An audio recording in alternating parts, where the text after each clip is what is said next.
ये CUET exam है क्या। इस एग्जाम के बेसिस पे आपको यूनिवर्सिटीज मिलती हैं, ये नेशनल लेवल पे होता है। पेंडेमिक से पहले ये सारी चीजें नहीं होती थी।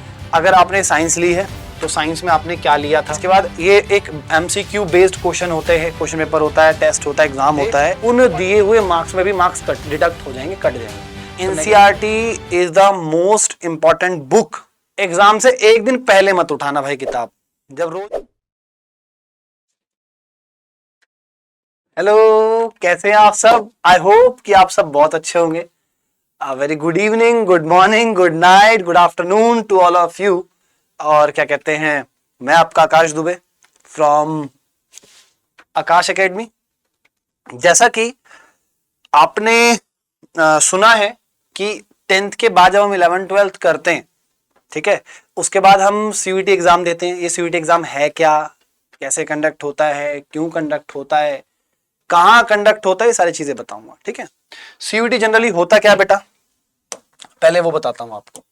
सीयूईटी होता क्या है, बड़ा बड़ा लिखा ना सीयूईटी 2026। ये सीयूईटी क्या है? सीयूईटी का मतलब है एक ऐसा एग्जाम जो आपके 11th और 12th के बाद होता है।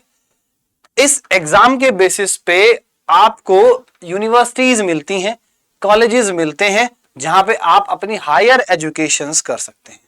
ठीक है, ये कॉमन यूनिवर्सिटी एलिजिबिलिटी टेस्ट के नाम से जाना जाता है। ये टेस्ट पूरी हमारे कंट्री में कराया जाता है। ये नेशनल लेवल पे होता है। ये क्या कहते हैं 11th 12th के बाद यूनिवर्सिटीज के लिए होता है। ठीक है, देखो सीयूईटी क्या है, ये नेशनल लेवल एक एंट्रेंस एग्जाम होता है जिसके बेसिस में हमें यूनिवर्सिटीज मिलती हैं जहां हम एडमिशन लेते हैं अपने हायर एजुकेशंस के लिए। बीकॉम, बीए, बीएससी, बैचलर्स, मतलब बैचलर एजुकेशन, मतलब जिसे हम ग्रेजुएशन कहते हैं। ग्रेजुएशन स्टडीज हम करते हैं, ठीक है ना, मतलब ग्रेजुएशन से शुरू हो जाता है। ठीक है, इसको कंडक्ट कराने के लिए नेशनल टेस्टिंग एजेंसीज होती हैं जो कि हमारे पूरे एग्जाम्स को कंडक्ट कराती है। दैट मीन्स हमारा सेंटर कहां पड़ेगा, हमारा रोल नंबर क्या होगा, सेंटर पे एग्जाम की टाइमिंग क्या होगी, डे कौन सी होगी, टाइम कौन सी होगी, मतलब ये सारी चीजें जो है वो डिसाइड करते हैं। वहां पे टीचर कौन ड्यूटी देना जाएगा, उसके बाद उस आंसर शीट को कैसे चेक किया जाएगा, कौन चेक करेगा, उसका आंसर्स का जो मार्क्स क्या कहते हैं मार्किंग जो हुई है उसको किस तरीके से अपलोड किया जाएगा, स्टूडेंट को कैसे इन्फॉर्म किया जाएगा, किस तरीके से काउंसलिंग होगी, काउंसलिंग के बाद बच्चे को किस तरीके से एडमिशन मिलेगा। ये सारी की सारी चीजें जो है सीयूईटी कंडक्ट कराती है। ठीक है, पेंडेमिक से पहले ये सारी चीजें नहीं होती थी। एडमिशन कॉलेजेस पहले ऐसे डायरेक्ट दे देते थे according to the percentage of the student in the 12th class marksheet, right. But अब ये एंट्रेंस टेस्ट होने लगे ताकि सारे बच्चों को इक्वालिटी मिले और सब बच्चे एक समान आके एक तरीके से एक लेवल पे आके दोबारा से लड़ सके आफ्टर द 12th, है ना। इसमें होता क्या है, बहुत सारे टॉप मोस्ट यूनिवर्सिटीज होती हैं जो आपको क्या नाम है एडमिशंस देती हैं according to your performance in that CUET exam, है ना।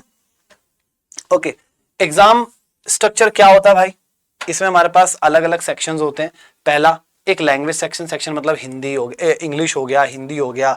आपके 11th 12th में जो सब्जेक्ट था लैंग्वेज को लेके उसमें से क्वेश्चंस आते हैं। डोमेन सब्जेक्ट मतलब क्या, अगर आपने साइंस ली है तो साइंस में आपने क्या लिया था, पीसीबी लिया है या पीसीएम लिया है, इसके बेसिस पे ये आपके डोमेन सब्जेक्ट हो गए साइंस स्ट्रीम से। कॉमर्स में से आपके पास डोमेन सब्जेक्ट क्या हो गया, अकाउंटेंसी, इकोनॉमिक्स, बिजनेस स्टडीज, ठीक है ना। ह्यूमैनिटीज में क्या आपके पास डोमेन सब्जेक्ट हो गया जो आपके सब्जेक्ट हैं, like history, political science, economics, geography, psychology, sociology, ये सारे के सारे जो है वो डोमेन सब्जेक्ट में आते हैं। ये डोमेन सब्जेक्ट आता है, मतलब सीयूईटी इन्हीं बेसिस पे एग्जाम पैटर्न पे बनता है। लैंग्वेज सब्जेक्ट, डोमेन सब्जेक्ट और जनरल टेस्ट। जनरल टेस्ट जैसे जीके, रीजनिंग, मैथ्स। आर्ट्स वालों के पास मैथ्स नहीं होती बट कुछ बेसिक रीजनिंग क्वेश्चन मैथ्स से रिलेट करके दे देते हैं ताकि एक मेंटल एबिलिटी को चेक कर सके एक स्टूडेंट के, ठीक है ना। आगे इसके बाद ये एक एमसीक्यू बेस्ड क्वेश्चन होते हैं, क्वेश्चन पेपर होता है, टेस्ट होता है, एग्जाम होता है और इसमें नेगेटिव मार्किंग होती है। नेगेटिव मार्किंग का मतलब समझाता हूं, जैसे कि समझिएगा मैं मानता हूं मेरे पास 5 क्वेश्चन है, ठीक है। मैं अगर एक आंसर ठीक करता हूं तो मुझे 4 मार्क्स मिल रहे हैं। अगर मैंने 2 एक साथ गलत कर दिए तो मेरा इन दोनों के तो मार्क्स कटेंगे प्लस में इस 4 में से भी कुछ मार्क्स डिडक्ट होंगे। नेगेटिव मार्किंग मतलब अगर आपने फालतू के क्वेश्चन कर दिए और वो गलत हो गए हैं तो आपको पहले टोटल मार्क्स में से जितने मार्क्स मिल रहे थे उन दिए हुए मार्क्स में भी मार्क्स डिडक्ट हो जाएंगे, कट जाएंगे।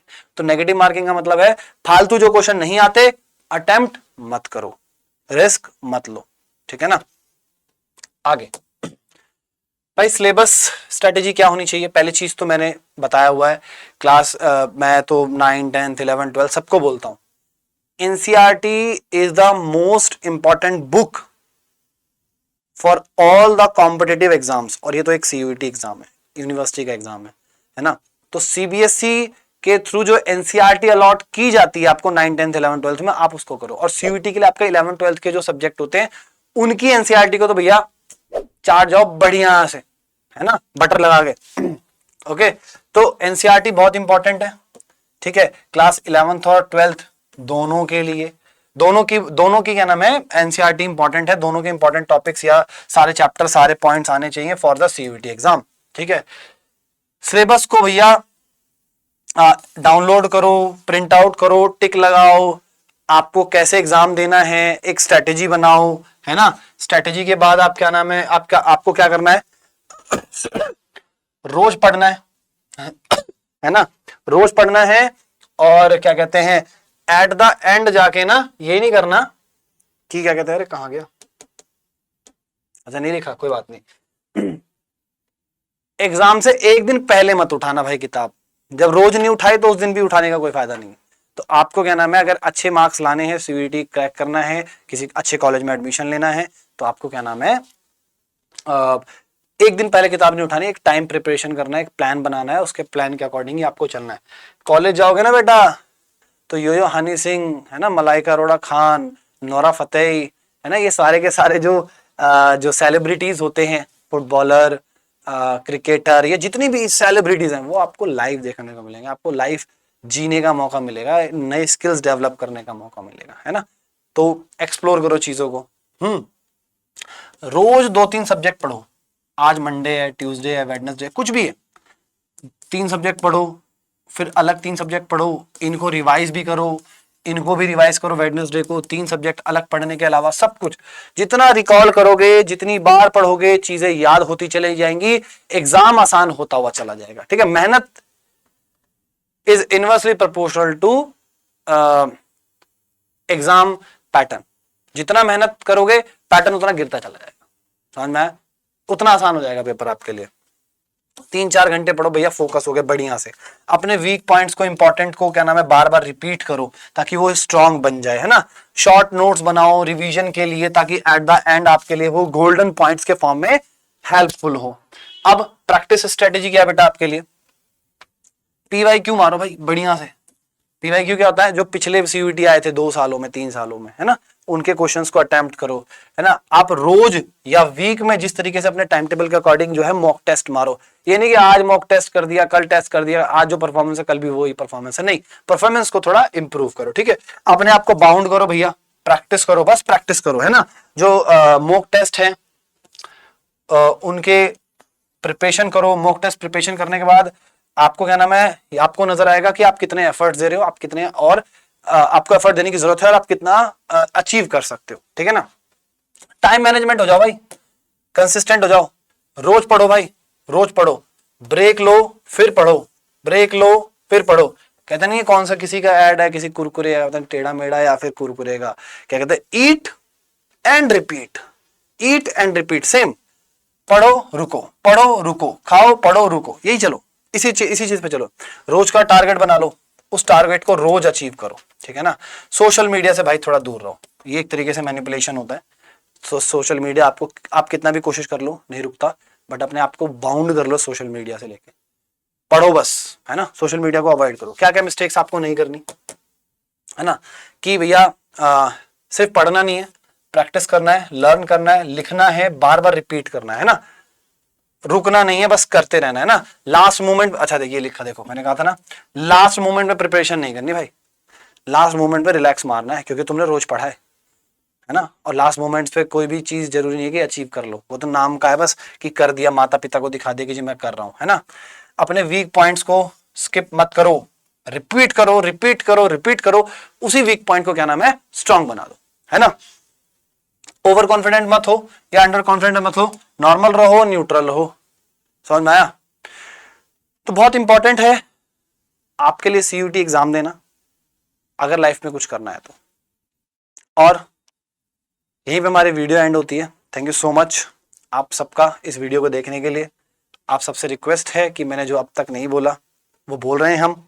क्या अगर आपको वीडियो अच्छी लगी हो तो please subscribe the channel, like the video और कमेंट करना अपने पॉइंट्स को जो आपको अच्छे लगे हो, जो आपको बुरे लगे हो, मतलब प्रोज एंड कॉन्स क्या नजर है। मैं आपके कमेंट पे क्या नाम है आंसर दूंगा, पर्सनली आंसर दूंगा, और साथ ही साथ आपके सुझाव पे वर्क करेंगे और आपको जो इंपॉर्टेंट चीजें चाहिए होंगी उसको हम आपको प्रोवाइड करने की कोशिश करेंगे। ठीक है, फॉर द फर्दर कॉन्टेक्ट आप दिए हुए इस नंबर पे क्या नाम है हमें कॉल कर सकते हैं। तो बी रिलैक्स, बी काम, एफर्ट्स देते रहो, सब बढ़िया होगा। ठीक है, टिल देन टेक केयर, जय हिंद।